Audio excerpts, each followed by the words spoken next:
హైదరాబాద్ లో ఉగ్రవాదుల plan fail, Siraj Sameer కు 14 రోజుల రిమాండ్. రేపు ఏపీ కేబినెట్ సమావేశం, ఏడాది పాలన తల్లికి వందనంపై చర్చ. విశాఖ డిప్యూటీ మేయర్ ఎన్నిక వాయిదా, హాజరు కాని నేతలపై లోకేష్ ఆగ్రహం. నల్లమల అంటే ఒకప్పుడు వెనుకబడిన ప్రాంతం, ఇప్పుడు కాదు, పాలమూరు అభివృద్ధికి కట్టుబడి ఉంటామన్న సీఎం రేవంత్.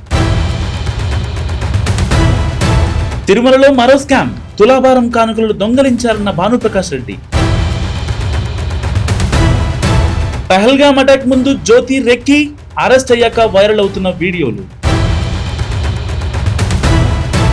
తెలంగాణలో మందుబాబులకు షాక్, భారీగా పెరిగిన మద్యం ధరలు. శరణార్థులకు భారత్ ధర్మశాల కాదు, శ్రీలంక శరణార్థులు భారత్ ను వీడాలన్న సుప్రీంకోర్టు. స్టాక్ మార్కెట్లపై ఐటీ కంపెనీల ఎఫెక్ట్, నష్టాల్లో ముగిసిన మార్కెట్లు. పశ్చిమ మధ్య బంగాళాఖాతంలో ఉపరితల ఆవర్తనం, ఈ రోజు రేపు తెలంగాణకు మోస్తరు వర్ష సూచన. రేపు తెలంగాణలోని 11 జిల్లాలకు ఎల్లో అలర్ట్ జారీ.